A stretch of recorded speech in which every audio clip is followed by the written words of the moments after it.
BJP के MLA Vikram Randhawa जी इस समय जो है वो दिव्यानी राणा जी को यहाँ पर आशीर्वाद देने के लिए पहुंचे हैं। मेरे साथ इस समय बातचीत करने के लिए विक्रम रंधावा जी इनसे बातचीत करेंगे, क्योंकि आज दविंदर सिंह राणा जी की बेटी दिव्यानी राणा जो है वो यहाँ पर अपना नॉमिनेशन फिल करने के लिए जा रही हैं। और इसी बीच रंधावा साहब क्या कहेंगे, आप यहाँ पर दिव्यानी राणा जी को आशीर्वाद देने के लिए पहुंचे हैं, इस बीच क्या कहेंगे? देखिए, किसी के लिए भी जीवन में चुनाव लड़ना हो, फिर जो वो पहला चुनाव हो तो उसका अपना ही एक उत्साह होता है। और फिर नॉमिनेशन वाला दिन जो है वो आपके इलेक्टोरल प्रोसेस का बड़ा इंपॉर्टेंट दिन होता है। First impression is the last impression. जब पहले दिन ही आप शहर के अंदर हलचल खड़ी कर देते हो तो वो वातावरण ऑटोमेटिकली, वैसे भी राष्ट्रवादी ताकतें मजबूत है और अब हम इसको अहंकार की तरीके से कोई ना ले तो जीत तो सुनिश्चित होती है। वो जीत सुनिश्चित हम सिर्फ अपने संगठन की ताकत के बलबूते पे कहते हैं। हमारा मजबूत कैडर बेस्ड ऑर्गेनाइजेशन है। भारतीय जनता पार्टी का मैंडेट मिलना किसी ईश्वरीय आशीर्वाद से कम नहीं होता है। भगवान की असीम कृपा हो तो भारतीय जनता पार्टी का मैंडेट मिलता है, वो चाहे कॉर्पोरेशन का हो, चाहे विधानसभा का हो, चाहे लोकसभा का हो या राज्यसभा का हो। मैं दिव्यानी दविंदर राणा जी हमारी बच्ची है, मैं उनको बहुत बहुत शुभकामनाएं बधाई देता हूँ। पूरा संगठन, पूरी पार्टी, क्योंकि बाई इलेक्शन है, कोई और ज्यादा बर्डन सब पे है नहीं, सबको अपनी अपनी जिम्मेवारी बांटी गई है। और हमने कहा है कि 150 पोलिंग बूथ है, हर पोलिंग बूथ जीतेंगे। और हमारा तो शुरू से एक नारा रहा है, बूथ जीता चुनाव जीता। जैसे क्रिकेट में होता है कैच पकड़ो और मैच जीतो, कैच छूटा मैच छूटा, वैसे राजनीति क्षेत्र में भी होता है, आपने बूथ जीता तो आपने चुनाव जीता। हम कितनी भी बढ़िया रैलियां क्यों नहीं कर लें, अगर हमारा बूथ कमजोर होगा तो कामयाबी नहीं मिलेगी। इसलिए ये बूथ की लड़ाई है। आज का दिन शो ऑफ स्ट्रेंथ है, एक मजबूत वातावरण। आज जम्मू से एक सकारात्मक हवा जो है टुवर्ड्स नगरोटा पहले भी चल रही है, अब और तीव्र गति से चलेगी। और ये यकीनन है कि 14 तारीख को कमल का फूल बढ़िया तरीके से खिलेगा। रंधावा साहब, नगरोटा कॉन्स्टिट्यूंसी के हवाले से बात करें तो लगभग 98,000 प्लस वहां पर वोटर्स है, तो ऐसे में क्या अपील करेंगे आप नगरोटा के लोगों से? देखिए, मैक्सिमम वोटिंग के लिए भारतीय जनता पार्टी हमेशा आग्रह करती रही है। हम चाहते हैं कि इलेक्टोरल प्रोसेस में हर व्यक्ति इन्वॉल्व हो। जो वोटर लिस्ट में है वो घर से निकल के अपना वोट कास्ट करने जरूर जाए।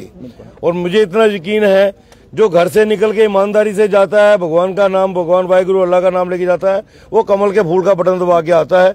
बाकी रब रखा। चलिए, बिल्कुल विक्रम रंधावा जी हमारे साथ है, जिनका साफ तौर पर ये कहना है कि नगरोटा सीट पर एक बार फिर से कमल का फूल जो है वो खिलेगा। और इस बीच आप देख सकते हैं कि लगातार इस समय जो है वो मोहनलाल जी भी हमारे साथ हैं, जो कि बीजेपी के एमएलए, इनसे भी बात करेंगे।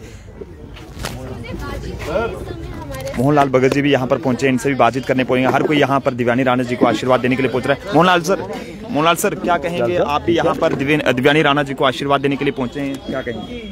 मैं अपनी बहुत बहुत शुभकामनाएं देता हूं और ये भी आपसे साझा करना चाहता हूं कि भारतीय जनता पार्टी और भारतीय जनता पार्टी का जो श्रेष्ठ नेतृत्व है, उन्होंने दिव्यानी राणा जी की योग्यता को तो देखते हुए उनको नगरोटा से भारतीय जनता पार्टी का बाई इलेक्शंस में प्रत्याशी बनाया है। और हमें पूरी उम्मीद है कि जिस तरह हमारे आदरणीय माननीय स्वर्गीय दविंदर राणा जी वहां से इतनी लीड लेके और लोगों का भरोसा उन पे था, उसी तरीके से उनकी पुत्री सुश्री दिव्यानी राणा जी को लोग अपना आशीर्वाद देंगे। और इस बार दिव्यानी राणा जी बहुत अच्छे मार्जिन से वहां से सीट। नगरोटा के लोगों को क्या कहेंगे? 11 तारीख को वहां पर ये मतदान होगा, इस बीच क्या कहेंगे आप? नगरोटा के लोगों से मेरा यही आग्रह है, मेरी विनती रहेगी कि माननीय प्रधानमंत्री और भारतीय जनता पार्टी का जो श्रेष्ठ नेतृत्व है, जिस तरीके से वो देश की चिंता कर रहे हैं, देशवासियों की चिंता कर रहे हैं, और माननीय प्रधानमंत्री नरेंद्र भाई मोदी जी के नेतृत्व में पिछले 11 सालों में देश जो नए पायदान पे पहुंचा है, और हर क्षेत्र में कोई क्षेत्र ले लो उसमें देश ने उन्नति की है, तरक्की की है, और विश्व स्तर पे एक भारतवर्ष का नाम बना है, भारतवर्ष की पोजीशन बनी है। उन सारी चीजों को देखते हुए, कमल के फूल पे मोहर लगाते हुए भारतीय जनता पार्टी को अपना समर्थन दे और भारतीय जनता पार्टी की प्रत्याशी जो सुश्री दिव्यानी राणा जी है उनको अपना आशीर्वाद दे, वो आपकी सेवा में हमेशा समर्पित रहेंगे। बहुत बहुत शुक्रिया। बीजेपी के एमएलए मोहनलाल भगत जी हमारे साथ थे, और वहीं अगर हम बात करें तो बीजेपी के एमएलए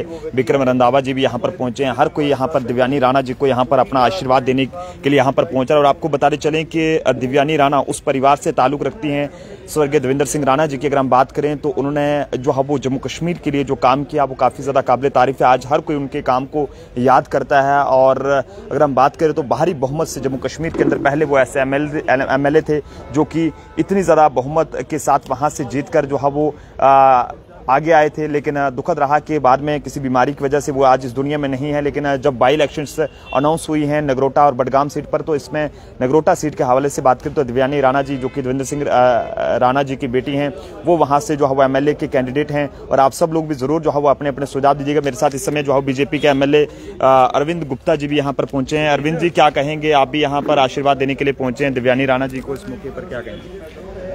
हमारी बिटिया दिव्यानी राणा आज नॉमिनेशन फाइल करने जा रही है। मेरे को लगता है कि जो ये मुकाबला है वन साइडेड है, हमारे सामने में कोई टक्कर नहीं है। माता रानी का आशीर्वाद इस बिटिया के साथ है और पार्टी ने भी अपना आशीर्वाद दिया है। मैंने इसको पहली बारी बिटिया को सुना, 11 महीने से तो सुन रहा था, जब इसने पहली बारी बोला एक इतना इम्प्रेसिव, मेरे को लगता है कि जम्मू राजनीति में एक नया चेहरा जो बड़ा ज़रूरी था हमारी बहनों की तरफ से, एक वो नया चेहरा आया है। और देवेंद्र राणा जी ने जो सपने संजोए थे नगरोटा वालों के लिए, वो सपने पूरे करने के लिए उनकी बिटिया लोगों के बीच में काम करेगी। अगर वैसे देखा जाए तो इस बिटिया के कंधों पे जो जिम्मेवारी आई है वो राणा साहब के कंधों पे जिम्मेवारी थी। मैं राणा साहब को भी अपना गुरु मानता था पॉलिटिकली, क्योंकि काफ़ी कुछ चीज़ें उनसे सीखने को हमें मिलती थी। लेकिन वो ज़्यादा देर हमारे साथ नहीं रहे। इलेक्शन मेरा भी फर्स्ट टाइम था इलेक्शन में, तो हमें था कि हमारे सिर पे कोई बड़ा भाई और हमारे सिर पे हाथ रहे। इस बिटिया की भी उम्र जो थी वो अपने फादर का हाथ सिर पे रहे उसी के लिए था। लेकिन ऐसी सिचुएशन ऐसी बनी, लेकिन पार्टी ने और सभी लोगों ने एक अपना प्यार जो है इस बेटी पे बरपाया है। मेरे को लगता है कि एक वन साइडेड जो जीत है वो हमारी बिटिया जीत के आएगी। बहुत बहुत शुक्रिया सर। बीजेपी के एमएलए अरविंद गुप्ता जी भी यहाँ पर पहुंचे थे। आप सब लोग भी अपने अपने सुझाव जरूर दीजिएगा कि आखिरकार नगरोटा का अब एमएलए जो है वो कौन होगा। देखते रहे जम्मू ट्रिब्यून। कैमरा पर्सन अभिषेक के साथ नरेंद्र सिंह ठाकुर, जम्मू।